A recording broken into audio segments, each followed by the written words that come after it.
Hello friends, super magic રસોઈમાં મિત્રો આપનું સ્વાગત કરું છું। આજે હું પૂરણપૂરીની રેસીપી લઈને આવી છું મિત્રો। તો તમને ચોક્કસ આ વિડીયો ઉપયોગી થશે। તમને ગમે તો લાઈક કરજો, શેર કરજો અને સબસ્ક્રાઇબ કરવાનું તો ભૂલતા જ નહીં।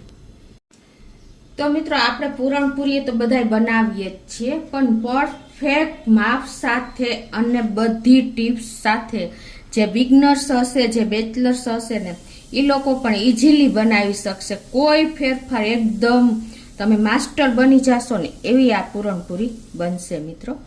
એટલે ખાસ તમે એન્ડ સુધી જોડાયેલા રહેજો। તો હવે એના ઇન્ગ્રેડિયન્ટમાં મિત્રો મેં આ 2 કપ તુવેરની દાળ લીધી છે અને એની સામે 1 કપ ખાંડ, 1 કપ ગોળ લીધો છે, ઘી છે, તેલ છે, પિંચ હળદર છે, એલચી પાવડર છે અને રોટલીનો લોટ છે મિત્રો।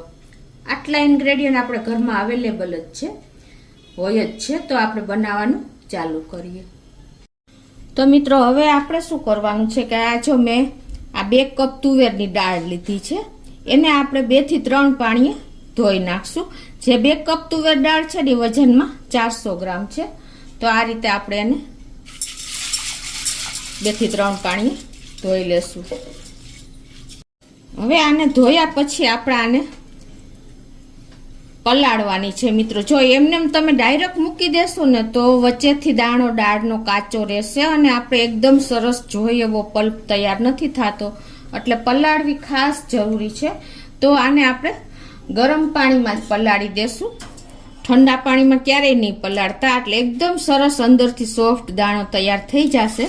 તો આ રીતે આપણે ગરમ પાણી નાખી અને એને 15 થી 20 મિનિટ સુધી પલાળવા દેશું। તો 15 થી 20 મિનિટ થઈ ગઈ છે આપણે દાળ પલાળીએ અને જો એકદમ સરસ આપણી દાળ પલળી ગઈ છે, દાણો પણ ભાંગી જાય છે। તો હવે આ પાણીને આપણે કાઢી લેશું।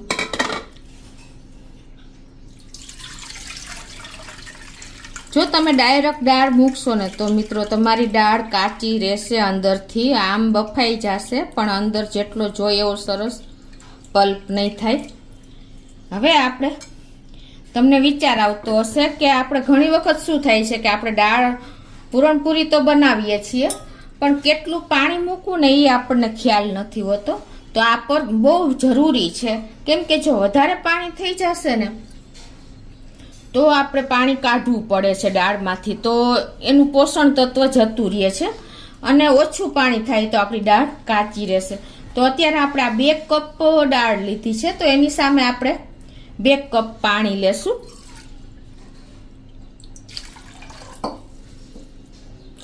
એટલે પરફેક્ટ મેજરમેન્ટ જ હું તમને બતાવું છું, આ બહુ જરૂરી છે।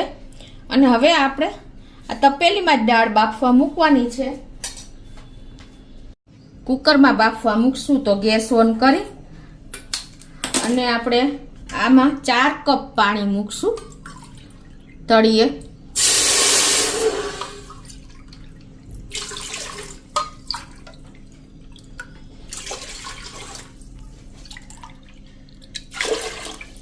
અને હવે આમાં આપણે એક સ્ટેન્ડ મૂકી દેવાનું છે અને અત્યારે આપણે આ રીતે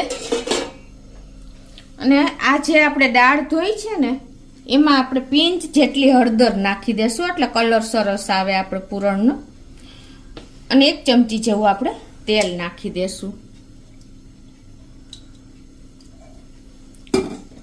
અને હવે આ દાળને આપણે આ કુકરમાં જ મૂકી દેવાની છે, સ્ટેન્ડ ઉપર જ। આ રીતે આપણે આ તપેલીને કુકરમાં મૂકી દેશું અને ઉપરથી એક પ્લેટ ઢાંકી દેશું।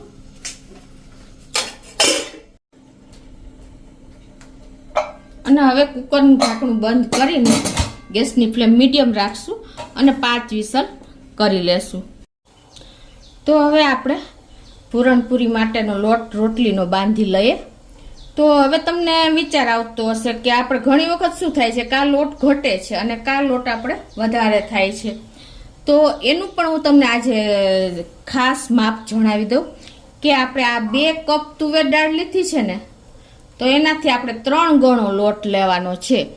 એટલે આપણે 2 કપ સામે અત્યારે આ મેં 6 કપ રોટલીનો લોટ લીધો છે। તો આ 6 કપ આપણે લોટ લીધો છે ને એમાં 2 ટેબલ સ્પૂન જેવું આપણે તેલનું મોણ નાખી દેશું।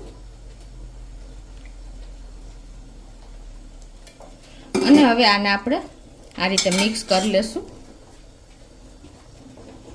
તો હવે આજે આપણે મિક્સ કરી લીધું છે તેલ, અને હવે આપણે લોટ બાંધી લઈએ. અત્યારે મેં 250 ml પાણી લીધું છે. કેટલું પાણી જોઈએ ને એ પણ હું તમને બતાવી દઉં. અને મોસ્ટ ઓફ આપણે આમાં લોટની કેવો લોટ જાડો ઝીણો છે એ ઉપર પણ પાણીની ક્વોન્ટિટીનો માપરીએ છે. એટલે આપણે આ રીતે આ લોટ મિત્રો હવે આપણે કેવો બાંધવો અને એ પણ જરૂરી છે. તો આ લોટ આપણે ઘણાને શું થાય છે કે પૂરણપૂરી વણે ને તો વચ્ચેથી ફાટી જાય છે, સરખી વણાતી નથી. તો એના માટે આપણે લોટ કેવો બાંધવો ને એ પણ જરૂરી છે. તો આ રોટલીનો લોટ આપણે રોટલીના લોટથી પણ ઢીલો બાંધવાનો છે થોડો, ખાસ નોટ કરજો. તો આ લોટ જો આપણે બાંધી લીધો છે. હવે શું થાય છે કે આપણે આ લોટ બાંધીને તરત જ આપણે પૂરણપૂરી બનાવવા માંડીએ છીએ. તો શું થાય છે કે એમાં ગ્લુટન ફ્રી નથી થયું હતું, એટલે આ રીતે જુઓ આમ કરીને ત્યાં લોટ તૂટી જાય છે જો છે ને. તો એને આપણે એકદમ લચક આપવા માટે શું કરવાનું કે આમાં આપણે આવી રીતે થોડું થોડું પાણી નાખીને આવી રીતે એકી સાથે પાણી નહીં નાખવાનું, અને આ રીતે તમારે આ હાથના ભાગથી આને પ્રેસ કરી અને લોટને મસરી લેવાનો છે.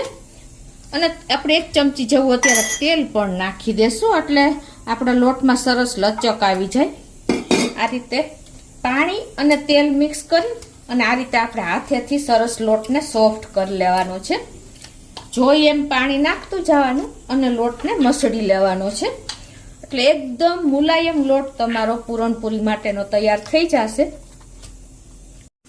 તો આ રીતે લોટને આપણે જો મસળી લીધો છે ને એકદમ જો આપણે રોટલીથી પણ નરમ લોટ તૈયાર થઈ ગયો છે. અને હવે આને આપણે ઢાંકીને સાઈડ ઉપર રાખી દેશું.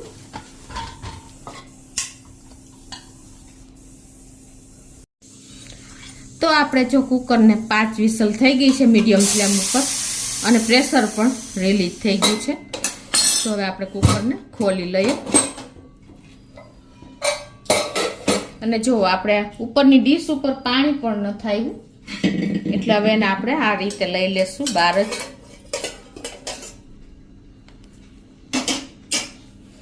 અને આપણી દાળ પણ એકદમ જો મેશ બફાઈ ગઈ છે સરસ. જો આમ કરીશું ને તો જો પલ્પ તૈયાર થઈ જાય છે જો છે ને એકદમ સરસ. આપણે જોઈને એવી કન્સિસ્ટન્સી દાળની આવી ગઈ છે. જો થઈ ગયો ને પલ્પ તૈયાર.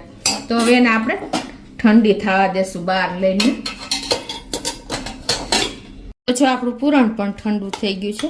પણ હવે આપણે આને એજ ઇટ ઇઝ આ રીતે જ આપણે મિક્સ નથી કરી દેવાની ખાંડ કે ગોળ, પણ એને આપણે શું કરવાનું છે કે આ રીતે મિક્સરમાં આપણે 2 બેચમાં નાખી દેશું, તૈયાર કરી લેશું. એટલે આપણે અત્યારે અડધું મિશ્રણ નાખશું પલ્પ તુવેર દાળનું. અને આપણે જે આ 1 કપ ખાંડ લીધી છે, દળેલી ખાંડ બુરુ ખાંડ છે, અને 1 કપ આપણે ગોળ લીધો છે. 2 કપ દાળ સામે આપણે 2 કપ જ ગળું પણ લેવાનું છે. એટલે આપણે હાફ કર્યું છે. 1 કપ ખાંડ અને 1 કપ ગોળ. અત્યારે હું અડધી ખાંડ આમાં નાખી દઉં છું, અને અડધો ગોળ આપણે આમાં નાખી દેશું. અત્યારે હું દેશી ગોળ લઈ રહી છું, પણ તમારી પાસે જો પેલો ગોળ હોય ને કોલ્હાપુરી, તો તમારે એને ભાંગી લેવાનો છે અને પછી મિક્સરમાં નાખવાનો છે. હવે આને આપણે મિક્સર જારમાં ફેરવી લેશું, એટલે એકદમ સરસ મેશ થઈ જાય. તો આ રીતે જો આપણે સરસ મિક્સર જારમાં મિક્સ થઈ ગયું છે. હવે એને આપણે એક પેનમાં કાઢી લેશું, જેમાં આપણે પૂરણ બનાવવું છે ને એમાં જ. જો મિત્રો એની કન્સિસ્ટન્સી અત્યારે એકદમ સરસ મેશ થઈ ગયું છે. એટલે આ કરવાનું કારણ શું છે તમને ખ્યાલ આવ્યો કે ક્યારેય પણ જો આપણે પૂરણ બનાવીએ ને ત્યારે ઘણી વખત આખો દાણો રહી ગયો હોય છે, એ તમારે મિક્સર જારમાં સરસ મેચ થઈ જશે. એટલે આ પ્રોસીજર કરશો ને તો તમારું પૂરણ એકદમ લીસું બનશે. તો હવે આપણે જે બાકી પૂરણ છે એને પણ આ રીતે મિક્સર જારમાં તૈયાર કરી લેશું. હવે આપણે આ જે ગોળ ને ખાંડ બાકી રહ્યું છે ને એ પણ આમ જ નાખી દેશું. અને અડધી ચમચી જેવો આપણે એલચીનો પાવડર નાખી દેશું. તમારે જો જાયફળ નાખવું હોય, તમને એ ટેસ્ટ ગમતો હોય તો એ પણ તમે નાખી શકો છો. અને આને મિક્સર જારમાં ફેરવી લેશું. તો આ રીતે જો આપણે બીજી બેચ પણ તૈયાર કરી લીધી છે અને એને આપણે આ બોલમાં જ નાખી દેશું, પેનમાં જ.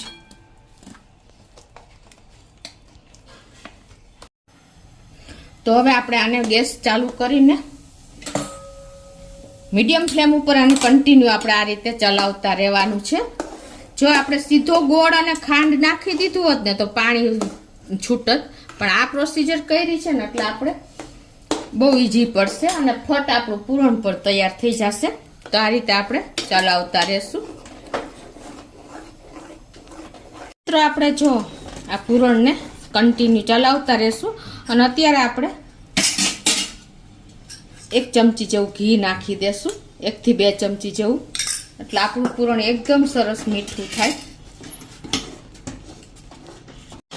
હવે આપણે આ પૂરણ થયું છે કે કેમ એ ખબર કેમ પડે, તો એના માટે તમારે શું કરવાનું છે, આ રીતે પૂરણને થોડુંક એક ડીશમાં નાખી અને આપણે એને જોઈ લેવાનું કે આ રીતે જો આમ ગોળી વળે ને તો પરફેક્ટ છે, પણ અત્યારે જો ગોળી નથી વળતી અને આ રીતે આપણી આંગળીમાં ચોટી જાય છે. તો જ્યાંને વાર છે તો આપણે કન્ટિન્યુ આ રીતે ચલાવતા રહેશું. તો આ રીતે જો આપણે કન્ટિન્યુ ચલાવતા રહ્યા છીએ અને હવે જુઓ તમને એની કન્સિસ્ટન્સી બતાવી દઉં કે આ રીતે તમારે ચમચો ઊભો રહી જાય ને એટલે આપણું પૂરણ તૈયાર છે. અને બીજું તમને આ રીતે તમે ડીશમાં લેશો ને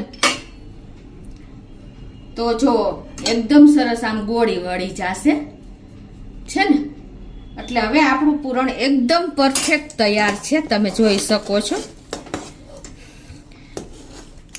તો હવે ગેસ બંધ કરી દેશું અને આપણે આને એક પ્લેટમાં ઠંડુ કરવા મૂકી દેશું.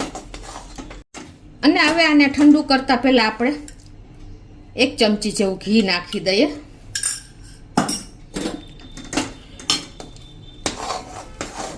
અને હવે એને જો આપણે પ્લેટમાં ઠંડુ કરવા નાખી દઈએ.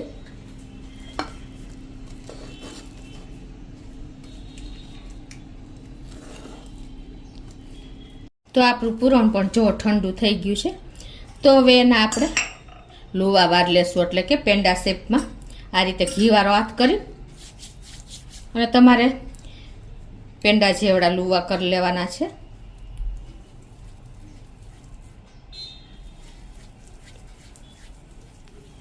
તો આ રીતે જો આપણે બધા લુવા વાળી લેશું. તો આપણે આ રીતે જો પૂરણના પેંડા એટલે કે લુવા વાળી લીધા છે, એકદમ સરસ થયા છે. હવે આપણે પૂરણપૂરી બનાવી લઈએ. તો એના માટે જે આપણે આ લોટ સાઈડ ઉપર રાખ્યો તો ને એ લઈ લેશું. આપણે લોટ પણ જોઈએ એવો જ સરસ થઈ ગયો છે, તો એને આપણે જરાક હાથેથી સરખો કરી લેશું. હવે આપણે પૂરણપૂરી માટેનો લુવો લેશું. તો મિત્રો હવે તમે એમ કહેશો કે આ ઘણા વખત શું થાય છે કે આપણે પૂરણપૂરી બનાવીએ છીએ ને તો માવો ઓછો લાગે છે અને લોટ વધારે લાગે છે. તો એના માટે તમારે શું કરવાનું કે જુઓ, તમે જેવડું પૂરણનો લુવો લીધો હોય ને એવડું જ તમારે રોટલીનો લુવો લેવાનો છે. ખાસ નોટ કરજો. આ રીતે આપણે તમને બતાવી પણ દઉં. જો જેવો બે સરખા જ લુવા લેવાના છે એટલે તમારે ક્યારેય તમને ઓછું પૂરણ નહીં લાગે કે લોટ વધારે નહીં લાગે. એટલે આ રીતે તમારે પરફેક્શન લેવાનું છે મિત્રો. નાની નાની બાબત તમે ધ્યાન રાખશો ને તો તમારી પૂરણપૂરી એકદમ સરસ બનશે. તો હવે આપણે બનાવવાનું ચાલુ કરીએ. આ રીતે આપણે અટામણમાં એટલે કે લોટમાં બોળી અને આને પૂરીને આ રીતે લોટને વણી લેશું થોડો એવો. અને હવે એમાં આપણે પૂરણ ભરી લેશું. તો આ રીતે આપણે રોટલીનો લુવો લઈ અને આ રીતે વચ્ચે આપણે મૂકી દેશું અને એને ફરતો આપણે આ રીતે કવર કરી લેશું. અને વધારાનું તમને કદાચ એવું લાગે કે લોટ વધારે છે પણ વધારે નહીં જ થાય. અને આ રીતે આપણે એને દાબી દેશું. તો જુઓ આવી રીતે એકદમ સરસ આપણો લુવો તૈયાર થઈ ગયો છે. અને હવે એને આપણે સેજ અટામણ નાખીને એટલે કે લોટ નાખીને રોટલીનો લોટ અને એને વણી લેશું. તો આ રીતે આપણે હળવા હાથે ઇવનલી વણી લેશું.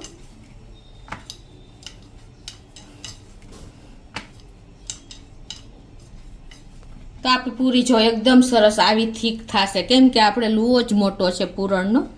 અને આ બાજુ આપણે ગેસ ઓન કરીને અને તાવડી પણ ગરમ કરવા મૂકી દીધી છે. તમે લોઢીમાં પણ કરી શકો છો, પણ મિત્રો તાવડીનો ટેસ્ટ અલગ જ આવે છે. તો આ રીતે આપણે એને નાખી દેશું અને ગેસની ફ્લેમ અત્યારે મીડિયમ રાખી છે અને આને આપણે 1 મિનિટ થવા દેશું. અને આપણે ઘીમાં નહીં શેકીએ, આમ આવી રીતે શેકીને પછી તો આપણે ઘી લગાવશું એટલે એકદમ ટેસ્ટી લાગશે. તો આ રીતે ઇવનલી તમારે સરસ શેકી લેવાની છે.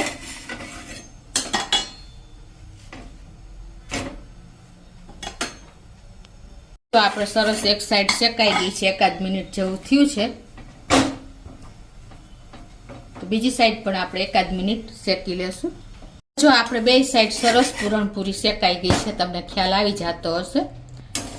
તો હવે એને આપણે એક પ્લેટમાં લઈ લેશું અને ઉપરથી આપણે ઘી લગાવી દેશું આ રીતે.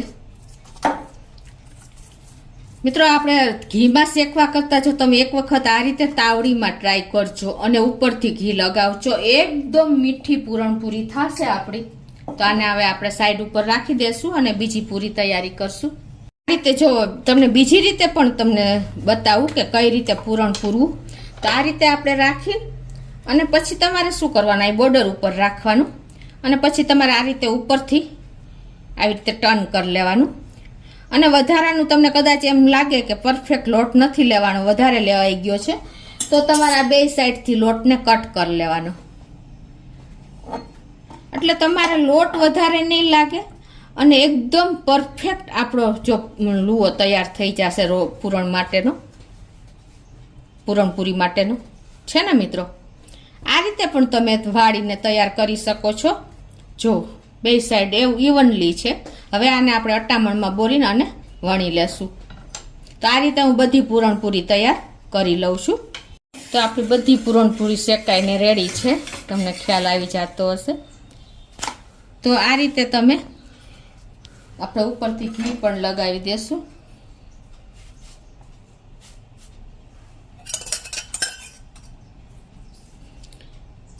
તો એકદમ પરફેક્ટ આપણી બધી પૂરણપૂરી મેં તમને બધા જ મુદ્દા સાથે બતાવી છે કે પરફેક્ટ તમે આ ફોલો કરશો ને તો તમારી પૂરણપૂરી એકદમ સરસ પરફેક્ટલી બનશે. તો તમે ચોક્કસ એક વખત આ ચોમાસામાં ટ્રાય કરજો અને તમને મારો પૂરણપૂરીનો વિડીયો ગમે તો લાઈક કરજો, શેર કરજો અને સબસ્ક્રાઈબ કરવાનું તો ભૂલતા જ નહીં.